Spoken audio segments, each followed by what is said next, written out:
আইয়ুবী সাহেব, আপনার কাছে প্রথমেই আসতে চাই যে আজ সংসদে বিএনপির সংসদ সদস্য ডাক্তার মাহবুবুর রহমান তিনি বলেছেন আগামী 50 বছরে আওয়ামী লীগের ফেরার সম্ভাবনা প্রায় নেই এবং 3টি প্রজন্ম তাদের বিরুদ্ধে অবস্থান নিয়েছে। একই প্রশ্ন রাখি আপনার কাছেও থাকবে, আপনি এই প্রশ্নের উত্তর কি দিবেন? আওয়ামী লীগ কি 50 বছরেও ফিরতে পারবে না?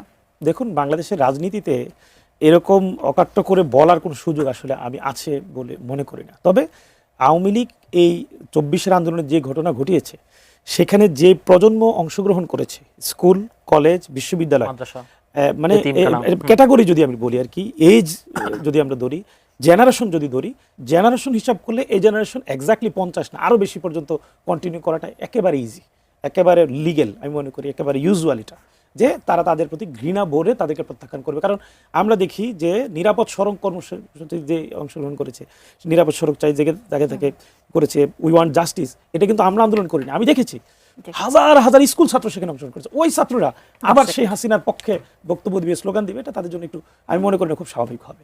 আবার কিছুদিন পরে বিশ্ববিদ্যালয়ের ছাত্ররা এটা করেছে, এটা খুব স্বাভাবিক হবে। তবে বাংলাদেশ এমন একটা মিরাকেলের জায়গা, এটা একটা ইস্যু থেকে আরেকটা ইস্যু চাপা পড়ে যায়। আজকে হাসিনা ইস্যু আছে, আগামীতে দেখবেন আরেক ইস্যু এসে হাসিনাই হিরো হয়ে যাবে, তা আরেকজনকে হয়তো।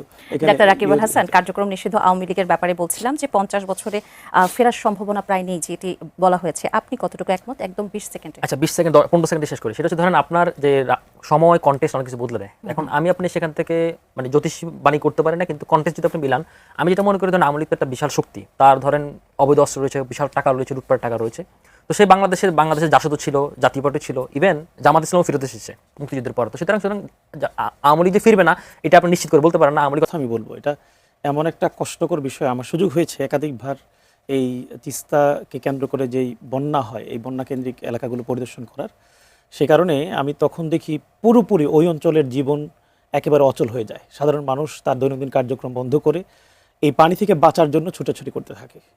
এটা অনেকটা ৭৬-এর মনন্তরের মতো। তখন আপনারা জানেন যে ইস্ট ইন্ডিয়া কোম্পানিকে যখন ট্যাক্স উত্তোলনের দায়িত্ব দেওয়া হয়েছিল, তখন তারা ঘোড়া নিয়ে রেজা খান নামক এক ব্যক্তির নেতৃত্বে তারা যাইতো বিভিন্ন অঞ্চলে ট্যাক্স উত্তোলনের জন্য। এলাকাবাসী পালিয়ে বেড়াইতো, চাষাবাদ ব্যবসা বাণিজ্য ছেড়ে জঙ্গলে পালিয়ে বেড়াইতো। এই অবস্থা তৈরি হলো তিস্তাপাড়ের মানুষের। জায়গায় জায়গায় তার ঘর বাঁচাইতে হবে, তার পশুগুলো বাঁচাইতে হবে যেগুলো তারা নিয়মিত লালন পালন করে, পাশাপাশি খাদ্যশস্যগুলো এগুলোকে হেফাজত করতে হবে। এগুলো নিয়ে ব্যাপকভাবে ব্যস্ত হয়ে পড়ে। এই যে অচল অবস্থা, এখান থেকে উত্তরণ করার জন্যে তিস্তা যে মহাপরিকল্পনা, এটা বাস্তবায়নের কোনো বিকল্প নেই। এটার জন্যে নির্বাচনের আগে বিএনপিও একাধিকবার প্রতিশ্রুতি দিয়েছে। তিস্তা বাঁচাও বাহে বলে স্লোগান দিয়ে এখন যিনি ত্রাণ ও দুর্যোগ ব্যবস্থাপনা মন্ত্রী আসাদুল হাবিব দুলুর নেতৃত্বে বিশাল সমাবেশ আমরা দেখেছি। একই সাথে বাংলাদেশ জামাত ইসলামী এমনকি এনসিপি সহ সকল নেতৃবৃন্দ এটা নিয়ে কথা বলেছে, বক্তব্য দিয়েছে, অঙ্গীকার করেছে। এটা নিয়ে সংসদেও কিন্তু একেবারে উত্তরাঞ্চলে বলতে পারেন যে সবগুলো আসনের সকল এমপি ঐক্যবদ্ধভাবে মন্ত্রীদের কাছে আবেদন করেছে, হাততালি দিয়ে অন্যান্য এমপিরা সেটাকে সমর্থন জানিয়েছে। সুতরাং তিস্তা বাস্তবায়ন করাটা হলো মুখ্য দাবি এবং আমি মনে করি এখন 18 কোটি মানুষের এটা প্রত্যাশা। কারণ ওই অঞ্চলে যখন আক্রান্ত হয় এটা শিকার কিন্তু এই কারণ বাজার থেকে শুরু করে সারা বাংলাদেশের সকল, সেখানে জিওপলিটিক্যাল ইস্যু বলতে পারেন, আর তিস্তার উৎপত্তি স্থল সহ ফারাক্কাবাদের যেই ইস্যুটা আছে, এই ইস্যুগুলোকে কেন্দ্র করে বাংলাদেশের সাথে তাদের যেই চুক্তি, নানা কারণে এটা বাস্তবায়ন করা অনেক বেশি কঠিন হবে। আরেকটু কঠিন হয়ে গেছে এই সরকার এসে এখন পর্যন্ত কূটনৈতিক যে তৎপরতা, তাতে বোঝা যায় যে বাংলাদেশের সাথে আমাদের সম্পর্কটা একেবারেই ভালো যাচ্ছে না।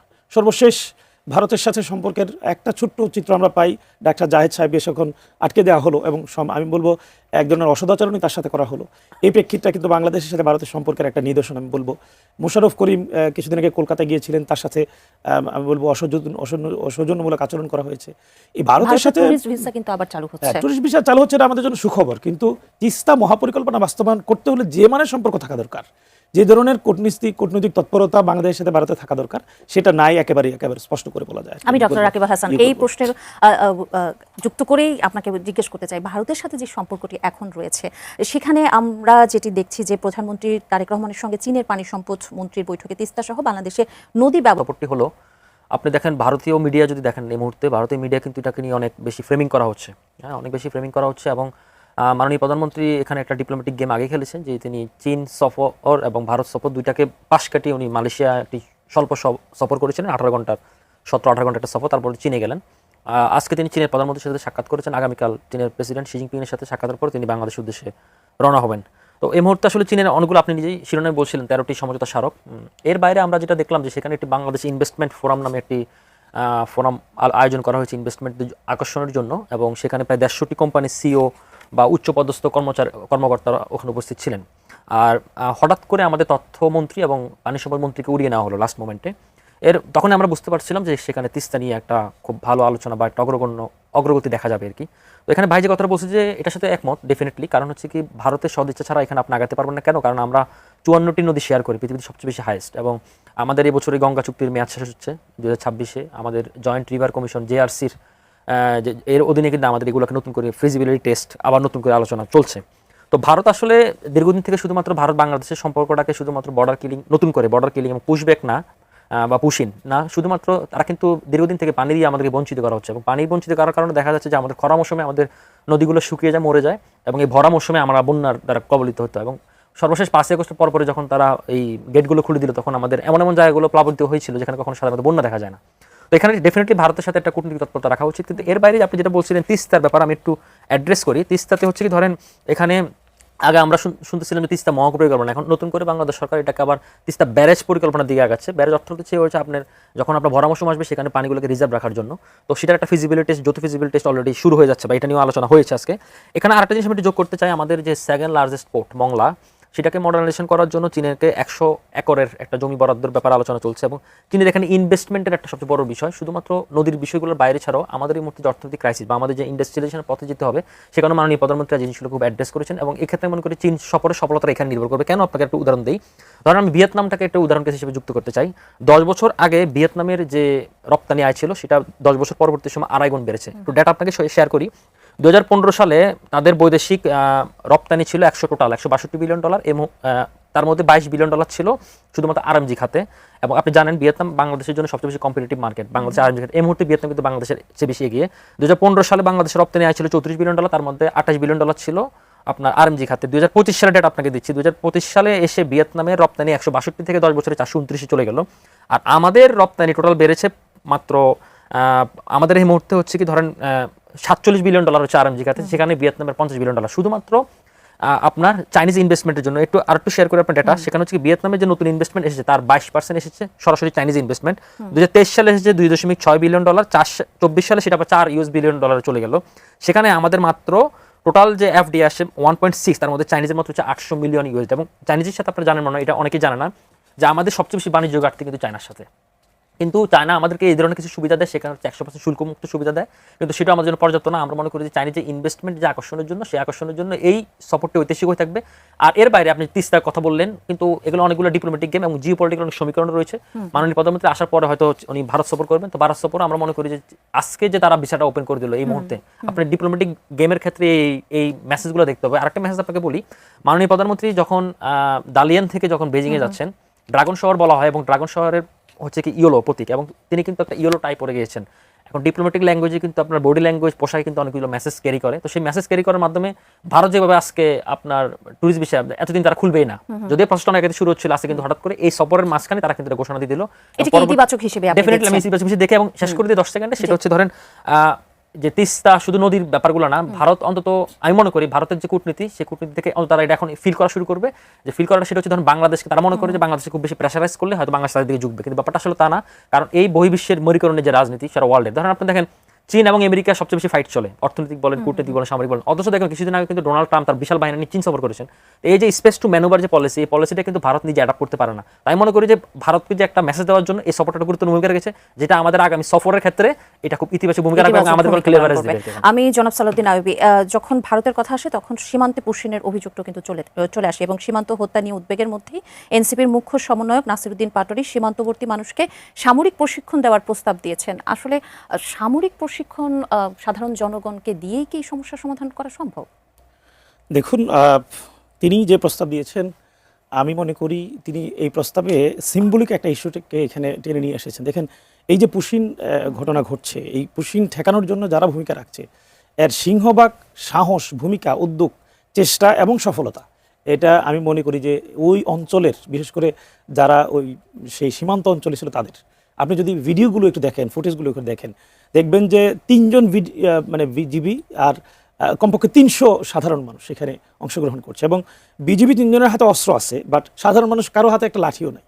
সাধারণ মানুষ সম্পূর্ণ নিরস্ত্রভাবে যে সাহসিকতার পরিচয় দেয়, এই সাহসটা আমাদের সম্পদ। কিন্তু মানুষের দেশপ্রেম এটা কিন্তু এই সময় বোঝা যায়, সে এই যে সাহসিকতার পরিচয় দিচ্ছে, এই দেশপ্রেমের পরিচয় দিচ্ছে, এটাকে যদি আসলে প্র্যাকটিক্যালি আপনি একটা ফ্লেক্সিবল জায়গায় নিতে চান, স্থায়ীভাবে এই সমস্যাগুলো সমাধান করতে চান, তাহলে ওনার প্রস্তাবের এই ইস্যুটা একটা প্রস্তাব হতে পারে। তবে সরকার এটাকে স্ট্র্যাটেজিক কোন ইস্যুতে কাজে লাগাইতে পারে এটা সরকারের নির্ধারিত ইস্যু হতে পারে। শুধু ওই অঞ্চলকে দিবে বিষয়টা এরকম নয়, বাংলাদেশের একটা জনগোষ্ঠীকে বিশেষভাবে এখানে তৈরি করতে পারে।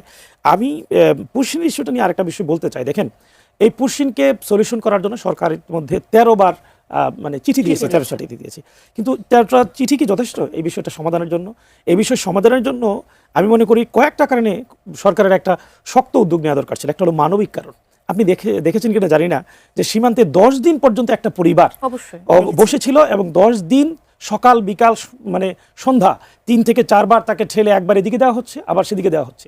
তার খাবারের ব্যবস্থা নাই, পোশাকের ব্যবস্থা নাই, বৃষ্টিতে ভিজছে, রোদে হচ্ছে, বাচ্চা ছিল। এই মানবিকতা যে কোনো দেশের সরকার প্রধানের, দেশের মানবাধিকার কর্মীদের একেবারে থাকাটা জরুরি। সেই মানবিক বিবেচনা থেকে এটা একটা সলিউশন একেবারে স্থায়ী না হলে অস্থায়ীভাবে হলেও করা দরকার ছিল। দ্বিতীয়ত হলো বাংলাদেশের স্বাধীনতার প্রশ্নে, বাংলাদেশের মর্যাদার প্রশ্নে সরকারকে শক্ত ভূমিকা এখানে রাখার দরকার ছিল। সরকারের সেইখানে যারা বিজিবি বা ঊর্ধ্বতন কর্মকর্তা যারা ছিল তাদেরকে আমরা বাহবা দেই, ধন্যবাদ জানাই, তারা উদ্যোগ গ্রহণ করেছে। কিন্তু পররাষ্ট্র মন্ত্রণালয়ের যে উদ্যোগ, পররাষ্ট্র মন্ত্রীর যে উদ্যোগ, সে উদ্যোগে আমরা আশাবাদী হতে পারি না। আসলে এই সময় পররাষ্ট্রমন্ত্রীকে আপনি যদি বলেন যে পররাষ্ট্রমন্ত্রী এই সময়টাতে তিনি ইউএসএতে অথবা জাতিসংঘে যে সাধারণ পরিষদের তিনি সভাপতি হলেন, সেই কেন্দ্রিক ব্যস্ততা ছিল। পরবর্তীতে আমাদের সংসদে তিনি কিছুদিন এসেছে, আমরা সংসদেও প্রশ্ন করেছি, এখন পর্যন্ত কোনো উত্তর পাইনি। আমরা সংসদে এই বিষয়ে বিস্তারিত জানার জন্যে আমরা সংসদে যে কয়টা ইস্যুতে মন্ত্রীদেরকে জবাবদিহিদের মধ্যে নিয়ে আসি, তার মধ্যে একটা 168 ধারা 68 বিধি নামে একটা বিধি আছে, যেখানে মন্ত্রীদেরকে নিয়ে বিস্তর আলোচনা করার সুযোগ থাকে। সেটাতে আবেদন করা হয়েছে, 147 বিধিতে আবেদন করা হয়েছে, 42 বিধিতে আবেদন করা হয়েছে, 71 বিধিতে আবেদন করা হয়েছে। 4টা বিধিতে আবেদন করার পরেও মন্ত্রীরা কিন্তু কোনো ধরনের সদুত্তর সেখানে দেয়নি। মাননীয় স্পিকার বলেছে যে আগামীকাল এই বিষয়ে সবিস্তার আলোচনা হবে, 1 থেকে 1.5 ঘন্টা আপনারা সময় পাবেন। অধিবেশন শুরু হওয়ার ঠিক 1 ঘন্টা আগে ফোন দিয়ে জানানো হয়েছে যে এই বিষয়ে স্বরাষ্ট্র এবং পররাষ্ট্র মন্ত্রণালয় কোনো ধরনের আলোচনা করতে রাজি নয়, সুতরাং আজকে এই নোটিশটি উত্থাপিত হচ্ছে না। কেন সরকারের এই গোপনীয়তা, কেন সরকার এটাকে পাশ কাটিয়ে দেওয়ার চেষ্টা, এটা আমার বুঝে আসে না। এটাতে আমি মনে করি বাংলাদেশের নমনীয়তার পরিচয় বহন করে। বাংলাদেশকে এই মুহূর্তে যে স্ট্যান্ড থাকা দরকার ছিল, যে হিম্মত থাকা দরকার ছিল, একেবারে তাদের যে পররাষ্ট্রনীতির যেই বাহবা দেওয়ার মতো অবস্থান থাকা দরকার ছিল, সেই অন্তত এই ইস্যুতে সরকার এখন পর্যন্ত সেটা প্রদর্শন করতে পারে। ডাক্তার রাকিব আল হাসান, আপনিও কি মনে করছেন যে আসলে সংসদে এই বিষয়টিকে পাশ কাটিয়ে যাওয়া হচ্ছে? এবং আমি তার সাথে যদি যুক্ত করে দিই আপনাকে, যে পশ্চিমবঙ্গ বিধানসভা শুভেন্দু অধিকারী 10,000 মানুষকে পুশ ব্যাকের যে দাবি করেছেন, বিশ্লেষকরা একে সির্ফ রাজনৈতিক বয়ান বলছেন, কিন্তু ভারতের অভ্যন্তরীণ রাজনীতির এই ধরনের একতরফা যে বক্তব্য রয়েছে, সেটি আমাদের আন্তর্জাতিক কূটনীতি বা অভ্যন্তরীণ রাজনীতির এই ধরনের সীমান্ত ব্যবস্থাপনায় কোনো নেতিবাচক প্রভাব ফেলছে কিনা, আপনার কি মনে হয়? যে আপনাকে আবার ধন্যবাদ। আমি একটু ওনার কথাটা একটু অ্যাড্রেস করি। বুঝতে পাশ কাটিয়ে বা আপনি যে প্রশ্নটা করলেন যে পাশ কাটিয়ে যাচ্ছে, এটার একটা টেকনিক্যাল কারণ আছে। টেকনিক্যাল কারণ হচ্ছে কি, আমাদের যে এই সংসদের ত্রয়োদশ জাতীয় সংসদের যে প্রথম অধিবেশনটা পুরোটাই ছিল হচ্ছে কি অন্তর্বর্তীকালীন সরকারের সময় যে অধ্যাদেশগুলো হচ্ছে সেগুলোকে আইন বা বিলে পরিণত করার জন্য, এবং এটার জন্য পুরো টাইমটা আমাদের চলে গেল। আর এই মুহূর্তে যে আমাদের যে অধিবেশনটা চলছে, সেই অধিবেশনটা হচ্ছে একেবারে বাজেট কেন্দ্রিক। কারণ আমাদের এই যে বাজেটটা, সেটা ঘোষিত বাজেট, এখানে অনেক কিছু কাটছাট করে পরে ওই বাজেটটা ইমপ্লিমেন্টেশনে যেতে হবে জুলাই থেকে। তো সেক্ষেত্রে ধরেন টেকনিক্যাল কারণে অনেক কিছু চাইলেও পারা যাচ্ছে না। কিন্তু সরকার যে জিনিসটাকে খুব বেশি গোপনীয়তা বা সরকার যে এটা খুব মামুলিভাবে নিচ্ছে, ব্যাপারটা আসলে তা না। শুধুমাত্র চিঠি না, আপনি দেখেন প্রথম দিন থেকে, from the day one beginning থেকে পররাষ্ট্রমন্ত্রী বলেন, পররাষ্ট্র উপদেষ্টা বলেন, কিংবা হচ্ছে কি ধরেন আপনার পররাষ্ট্র প্রতিমন্ত্রী বলেন, সবাই কিন্তু খুব বোল্ড আকারে বলেছেন। এবং শুধু তাই না, যখন শুভেন্দু অধিকারী এখানে জিতে গেলেন, মানে বিজেপি, তখন থেকে উনি বলেছেন যে আমরা কোনো ধরনের পুশিং সহ্য করবো না। এখন এই ডিপ্লোম্যাটিক ল্যাঙ্গুয়েজগুলো সরকারের জায়গা থেকে প্রতিবাদটা থাকবে, এটার অনেকগুলো প্রসেস আছে। আপনি প্রথমে আপনার প্রতিবাদ জানাবেন, তারপর আপনি চিঠি দিবেন, চিঠি দেওয়ার পর আপনি 1-to-1 বৈঠক করবেন। ইভেন জাতিসংঘের কথা বলেছেন, যারা মানবাধিকার সংস্থাগুলো, তারা বলেছেন যে আপনারা এটা দুই দেশের সমস্যা এই অর্থে মিন করেছে যেহেতু দুই দেশের বর্ডারে হচ্ছে, কারণ এটা বহির্বিশ্বের সমস্যা না। সেক্ষেত্রে আপনারা মিলেমিশে এটা সমাধান করেন। এখন এই প্রসেসগুলোর মধ্যে যেতে হবে, কিন্তু এখানে অনেকগুলো ডিপ্লোম্যাটিক মেসেজ আপনাকে আমি আগে বলছি, ডিপ্লোম্যাটিক ভাষাগুলো সবসময় ক্লিয়ারলি বলা হয় না। এখানে আপনি দেখবেন আমাদের মাননীয় স্বরাষ্ট্রমন্ত্রী তিনি কিন্তু বিজেপিকে বলেছেন যে তোমরা ফায়ারিং পজিশনে রেডি থাকো। এখানে ফায়ারিং পজিশন রেডি থাকার কারণে এই অঞ্চলের যে ওই অঞ্চলের মানুষগুলো সাহস করে যেত না। এই জিনিসটা আপনাকে কেমিস্ট্রিটা আপনাকে বুঝতে হবে, 1 নম্বর বিষয়। 2 নম্বর বিষয় হচ্ছে উনি একটা কথা বলেছেন যে মানবিক কারণ। দেখুন, কিছু কিছু জিনিসের জায়গায় আপনি চাইলেও মানবিক কারণ হতে পারবেন না। কারণ আপনি মনে আছে 2017 সালে যখন ড্রয়িং ইস্যুটি ঘটলো, তখন মানবিক কারণেই বলছে যে তুমি আশ্রয় দাও। মানবিক কারণ আশ্রয় দিতে আজকে তারা মোর দেন 1.5 মিলিয়ন পিপল, এবং না, এই মানবিক কারণে আশ্রয়ের কথা তিনি বলেননি, বলেছেন যে মানবিক কারণে একটু সমাধান বিষয় সমাধান দেখেছেন। দেওয়ার জন্য। এখন কিছু কিছু ক্ষেত্রে আপনি চাইলেও মানবিক কারণে আপনি দেখাইতে পারবেন না, কারণ একটা রাষ্ট্রের ইস্যু। এবং আপনি আমরা যখন এই রোহিঙ্গার ক্ষেত্রে মানবিক, জাস্ট ওরাই বলছিল যখন রোহিঙ্গা ইস্যুটা, তখন চীন বলছে, ভারত বলছে, ইউএসএ বলছে, জাতিসংঘ বলছে জাস্ট মানবিক কারণদেরকে আশ্রয় দাও। আশ্রয় দেওয়ার কারণে এই রোহিঙ্গাটা আজকে একটা গ্লোবাল বার্ডেন ইস্যু দাঁড়িয়েছে। এবং আপনি কি জানেন এই যে রোহিঙ্গা ইস্যু কোনো সমাধান হবে না? এখন এই ইস্যুটাতে ধরেন আমাদের যদি এখানে আমরা সফট থাকি, তাহলে কিন্তু আমাদের উপরে এই পুশব্যাকটা চালিয়ে দেওয়া হবে। আপনি অলরেডি আপনার ডাটা দিচ্ছেন যে 5,000 বলছে, 10,000 বলছে। দেখুন এই 5,000 10,000 বিষয়টা আমাকে অ্যাড্রেস করি। আমাদের 24 সালের পর থেকে 2479 জনের ডেটা আমরা পেয়েছি পুশব্যাকের, এবং শুভেন্দু অধিকার যখন ইলেকশন জিতে যায় বা জিতার মুহূর্তে তখন বলেছিল যে 5,000, এখন বলছে 10,000। এটা হচ্ছে স্রেফ তার রাজনীতি চাল হচ্ছে কি, কারণ সে ওখানে সাকসেস রেটটা দেখাতে চায় আচ্ছা। তার অঞ্চলে, যে সাকসেস রেট দেখাতে চায়, কারণ তার রাজনীতিটাই কেন্দ্রিক। তার যে ভোটিং প্যাটার্নটা ছিল, তার ভোটিং প্যাটার্নটা ছিল এরকম যে বাংলাদেশ বিরোধী রাজনীতি, মুসলিম বিরোধী রাজনীতি, তাদের রাজনীতিটা তাই। তারা কিন্তু তখন এই যে এসআইআর বলে যে 91 লক্ষ বাদ দিল, তারা বলেছে যে যারা মুসলমান তাদেরকে বলছে যে বাঙালি মুসলিম, রোহিঙ্গা মুসলিম বা অন্য দেশের মুসলিম।